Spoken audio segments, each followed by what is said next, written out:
mother on ministry mission for Yeshua, and I would like to welcome you back to our channel, The Lord's Table. And here at the Lord's Table, it's all about dining with the King of Kings himself, the Lord of Lords himself, and chatting together as ladies of real destiny. Ladies of real destiny is about women in all walks of life. It might be a faith, it might be just a woman in business, it might be a mother. As long as you're a woman and you have a story to tell, this is where you are. This is your platform. This is where you can come and share your story with us. So the main point about Lords, ladies of real destiny, the main key that I love the most is the real. We want to be real women. I want to encourage a sister. I want a sister to be able to encourage me. I want to be real with my sisters, and I want my sisters to be real with me. We want to encourage each other as we are rising up as women of fire, women of power, women of strength, to empower each other. I love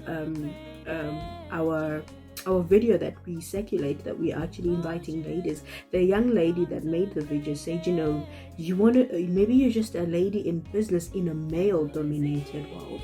It's okay. Male are meant to be the head. But I understand what she meant. We also as women just need to empower each other, encourage each other, have accountability for each other. For so many years we have been having cat fights. We've been scratching each other's eyeballs out and speaking against each other and getting jealous of each other.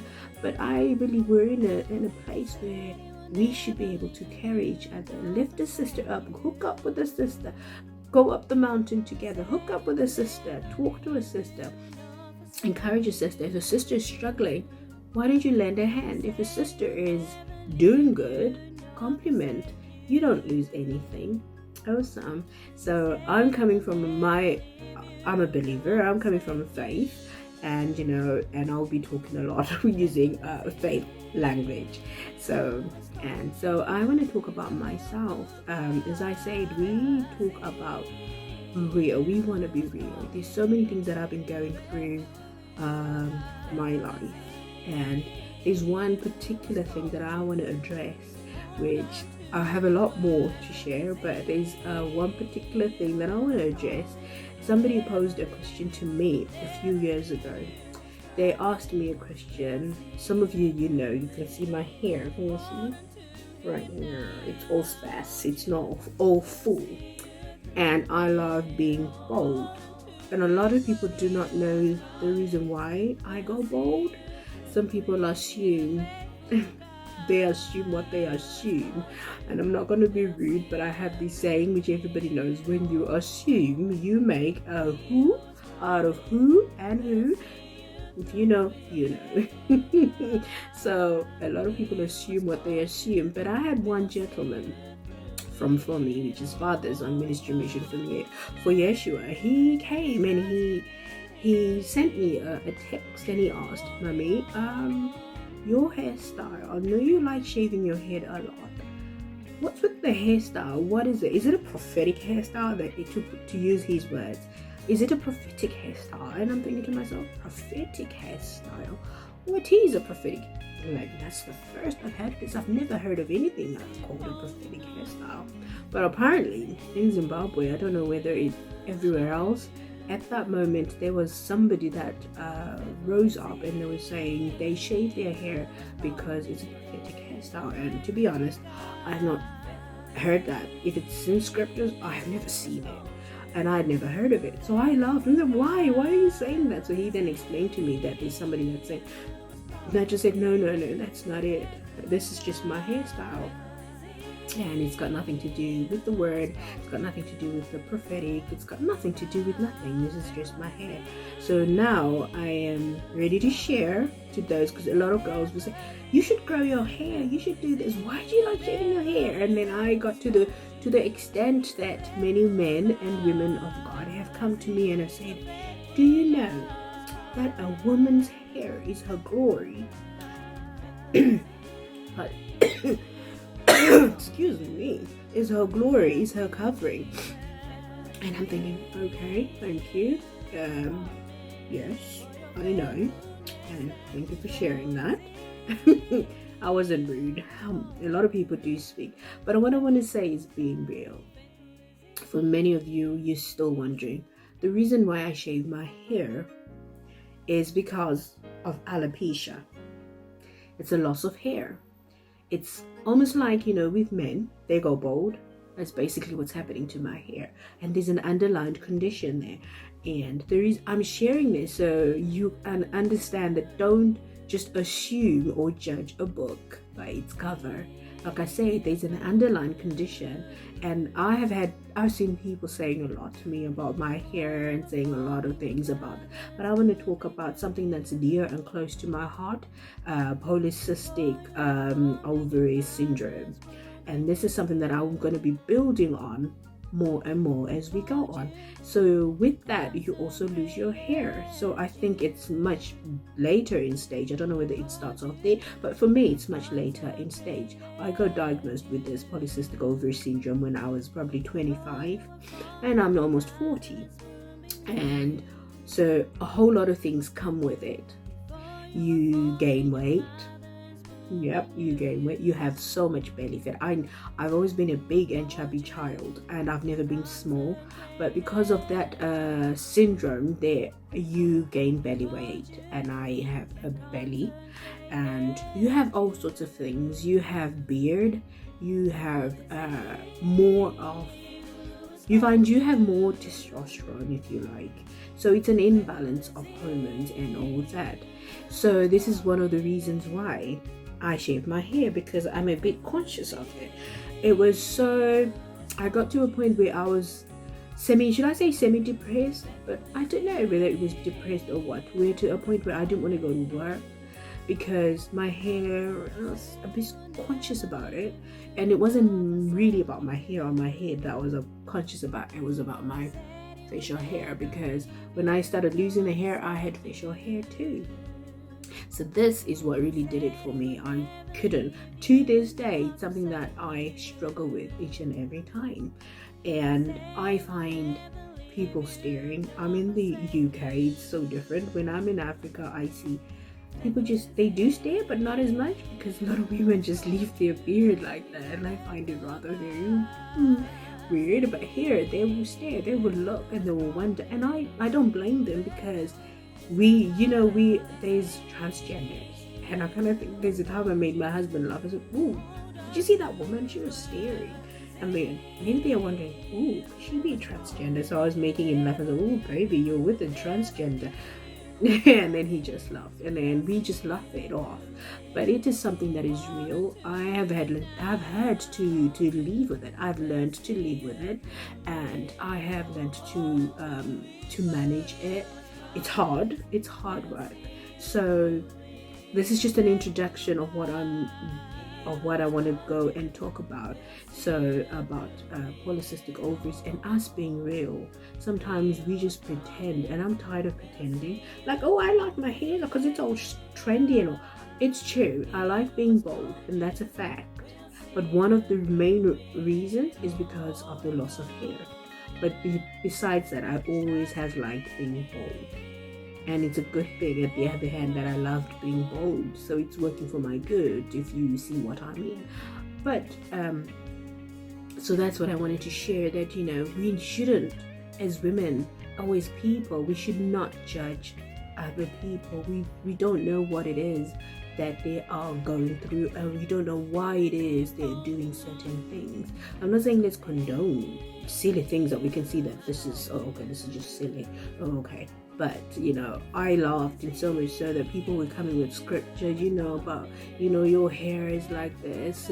Have you come to me and asked me, Samantha, why do you shave your hair? Rather than coming to give me prophetic words concerning my hair, have you come to speak to me about my hair? Have you come to understand why I shave my hair? Rather than just staring and pointing fingers and going to speak to Maria, John, or whatever about the beard that I have you sat down with me and asked me, Samantha, how come you've got beard? How come your chin is so dark? And all that. Have you sat down to talk to me? So here at the Lord's table, it's something that I really feeling in my heart that we should press on in. in and really speak and be real and be authentic. You might not have much to say, if maybe in business and in ministry and whatever, but I believe each and every one of us is unique in their own way. In every walk of life, we have learned something. You have learned something personal. You have gone through something personal that you're not ashamed to share. When I share it, I know I have overcome. For years I was saying, God, heal my hair, because my husband really likes when I first shaved my hair, let me tell you something. He did not talk to me for 3 weeks. I remember that well. We would walk past. Morning. He was so upset because he said, don't shave your hair.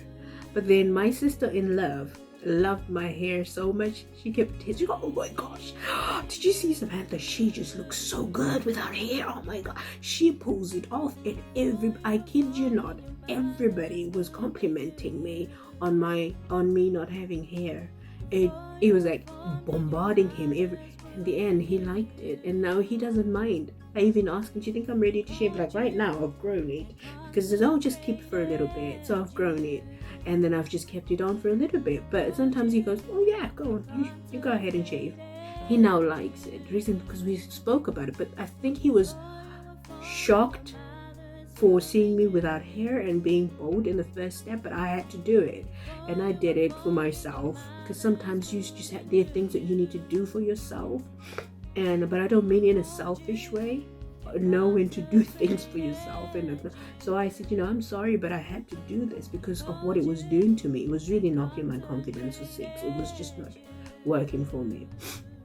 Excuse me. So I did that. So what am I saying, ladies and gentlemen? If there are any gentlemen that are watching us, let's not judge books by covers. Let's sit down, let's understand people, and let's not try and be too, yes, I'm coming from faith. Yes, I'm a Christian, I love my God, and let's not come with let's not be too churchian, if there isn't such a thing as being churchian, but let's be Christ-like, because Christ did not judge anybody. Christ embraced every single person. Don't assume things. Sit and speak to somebody. Understand a person. Open their book. Understand their book. For you to understand what is written in a book, you have to open a book. So open me. Understand me before you set your judgment. Oh, she must be wild. I remember when I went home back in Zim and I went to church. I kid you not. The women ran away. They were threatened. I'm saying because it's something that I was told later by a few of the people in the church. They were threatened in the sense that, one, I was bald, I had no hair, I was wearing crazy earrings, and I was wearing a jumpsuit, and I was wearing and that was it. And I turned up. It's really hot, and I was wearing a little sleeveless denim jacket, and I turned up. They grabbed their husbands, ladies, and they ran. And then because that's the church I grew up in, so one of the brothers that I grew up with came, and then he said to me, my wife grabbed me when we were at home. She then asked me, oh, this Samantha, is she married? And then he laughed and goes, Samantha is married. She has been married for more years than you and I have been married. She's married, she's a woman of God, blah, blah, blah. And the following Sunday, I kid you not, women were warming up to me. The next Sunday, we were warming up to each other, and it went on and on. So what am I talking about? Let's not judge a book by its cover. Just because somebody's dressed a certain way does not mean that they are what you are assuming they are.